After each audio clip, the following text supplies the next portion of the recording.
Hey guys, this is my first time behind the camera, but kind of got inspired by RC Sparks watching some of his videos on YouTube and kind of just talking about stuff he's doing. I figured, what the hell, give it a shot. So I'm going to go through a couple projects I'm working on now. I'm going to try to do kind of a little bit of a history too of what I've been doing over the years. I'm going to start with this one here. This is my Class 2 truck.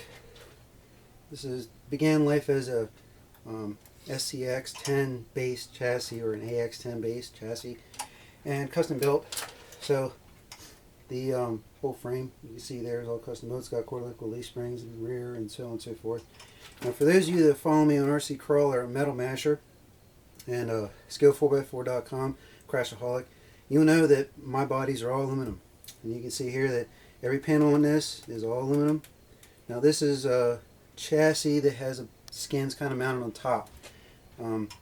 It does have a hood that opens and stuff, but the only real detail in it is the bed, where I made a kind of a drop bed to it. Now this one started life as my first comp truck. I actually ran this 2.2 comp close to 8 years ago, and what I did is had just the cage and everything were original. I had a bow tail in the rear and dove nose in the front, and used it for a couple years and decided it just wasn't working. And then scale things started to pick up, and so I decided to convert it to a scale truck. And this is probably around the fifth rendition on this truck.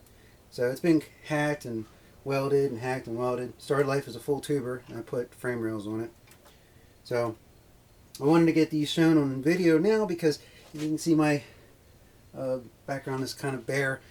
Getting ready for a competition out in Pittsburgh here this weekend. I thought I had to do this now before they get destroyed. So, but anyways, this began my whole scale career, so to speak, with this one truck here. When I converted over to another truck to take the place of this one, I was still competing in 2.2. It was this one here, and this was kind of the slimmed down version of that. It's very narrow chassis. It has, in this case, has wider axles than I had originally built it. This has been rebuilt too. But this one started life as the same thing. AX10 axles, AX10 tranny, and in this most recent version, I put a flat belly skid plate on it. Of course, you see I went with the golf colors. I thought it was kind of neat. I got a set of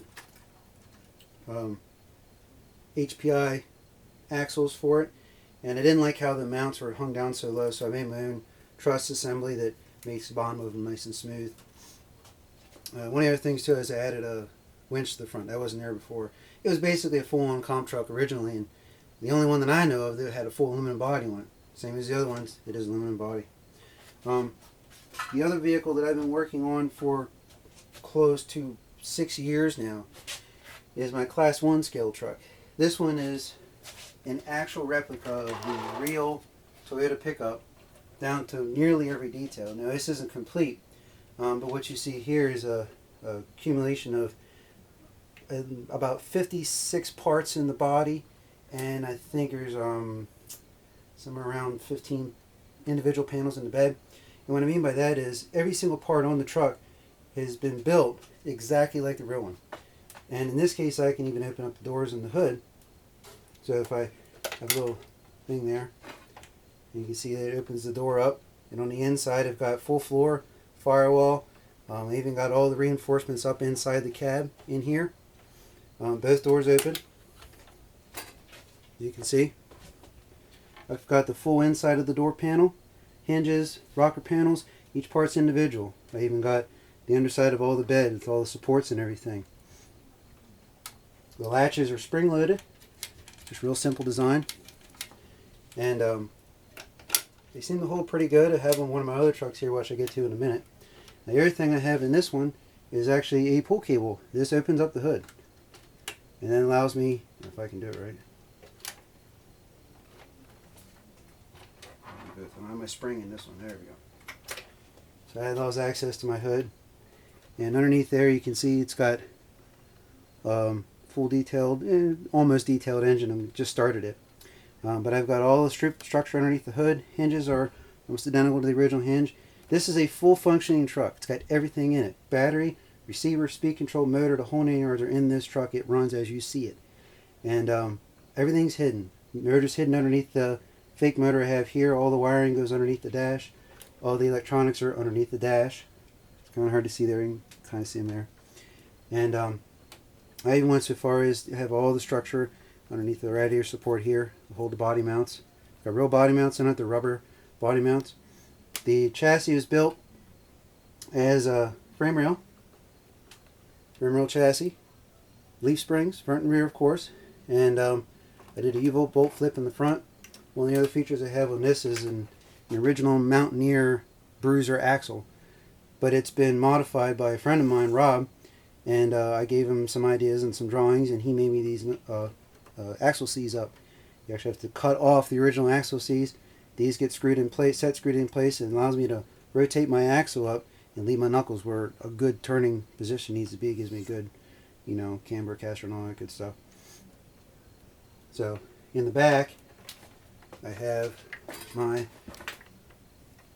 gas tank battery location right here. The shocks are TLT shocks. They've been turned down. Everything's trying to make it look as stock as possible. It's got a transfer case. You can see underneath there, there's my transmission. It actually uses a 1/18 scale brushless motor. So far it seems to work pretty good. It's a little, not super quick with the planetary gear drive, but we'll see how it works this weekend. It's the first time for this thing in long term. So it's got an anti-wrap bar on the bottom, and then it's got the RC four-wheel drive super detailed dry shafts. I love these things, are great. Very expensive, but I was able to cut them down and make them work. It works great. Same with the transfer case. It's got an RC four-wheel drive transfer case in it, and it's not the most capable, I have a feeling, but it's got all the details that I want in a truck, and it's even got drip rails around the roof line. It's even got the trim around the doors, and it'll be a fun little truck. The other one I'm working on now is for a friend of mine. He's competing with me at the RC four-wheel drive scale championships over in Pittsburgh. It's hosted by John, and he's been really good to us. We've met him in the past. This is a Ford Bronco, again, aluminum body, based off of a Tamiya Lexan body. Molded the inside of the bodies. The molds right here, basically made out of resin, two-part resin. Comes from Smooth On. It's called Smooth Cast 300. Poured right into the body in small sections, and it pops right out. It's great stuff. I'm able to shape it, do whatever I want with it. This one here is, again, full tube chassis. Full frame chassis. Has underneath, there's not a whole lot of detail. I've been kind of pushing this one. It's a quick job. 4-link suspension. The frame rails are C-channel frame rails, all handmade. They're half-inch square stock, split down the middle and bent. Full tube chassis up inside here to support the metal roof along with everything else. It's got a small interior too. It's not complete, but it'll work for now. This one here is mine, but my buddy's going to drive it. It's just something that he had to have a metal body truck, and this is what I came up with.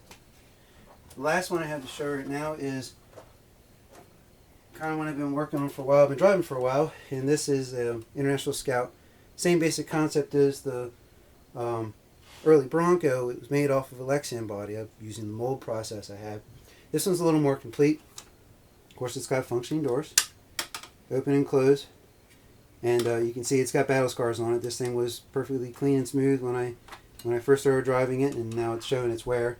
Rocker panels are heavier gauge material that I got from a guy out in Washington State, and I've been trying to get a hold of him, but I haven't been able to get a hold of him. I want to get some more of that stuff, but this one is a little bit better of a hood release. It's a spring-loaded, pull from the bottom. There's a little spring release right there, and it's got the latch assembly. You can see the latch assembly moving up and down. And now this one's got all the details in it. I have lights, tail lights, blinkers, all that kind of good stuff. This is also the same basic concept as that one there, in that it's a body on a chassis. This chassis you can see right here, it is an SCX-10 chassis, exactly stock. I didn't do anything to the chassis itself. All I did was added extras on it. The bumpers I made, the standoffs for the body I made. Everything else is just original SCX-10 stuff. The axles are from a TLT only because I needed them narrow. These tires here are just temporary. I threw them on just so I had some rollers.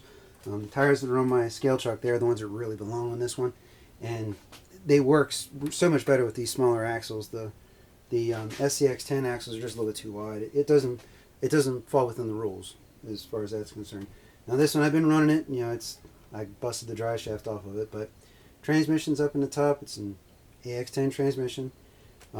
Transfer case is a disruptor transfer case from RC 4-wheel drive, and it's even got a winch up here, and everything on this one is like I said, hand built, just like the other ones. It's got a 3-link suspension in the front instead of a 4-link. The winch comes through here with a homemade fair lead. I can't afford to buy things, so I just make them as I go. So it is a fun little project. It's even got a plush seat. It's vinyl. It was a real thin vinyl that my mother had, and she's taught me how to sew. Thanks, Mom. And so I sewed the whole thing up and put it in there. It seems to work pretty good. Eventually, that's what I'm going to do with that scale truck there. I'm going to build a seat for it, interior and all that stuff. I'm running out of time, and the competition starts on Friday. Today's Thursday, today's Wednesday. So, but that's a little bit of what I've been working on. The other thing too with these is this one here has breakable taillights. I found out that if you use a particular type of water feature that's in for railroads and stuff like that, it's very brittle. It holds its shape just long enough that you hit it with a rock or something like that, it breaks. It's cool stuff. I've had it on this truck many times. It's going to go on this one too, and it just makes for a neat feature. You hit a rock and it breaks and all that stuff. So there's my fleet right now. This would be I want to try to see if I can add more videos like this in the future to kind of keep people up to date as what I'm doing, especially this one here. It's been a long-term project. It was a milestone to have it in paint this past weekend, and to actually have it running and driving under 10 power is something to behold as far as I'm concerned. So thanks for listening, and maybe next time we'll have a little more progress.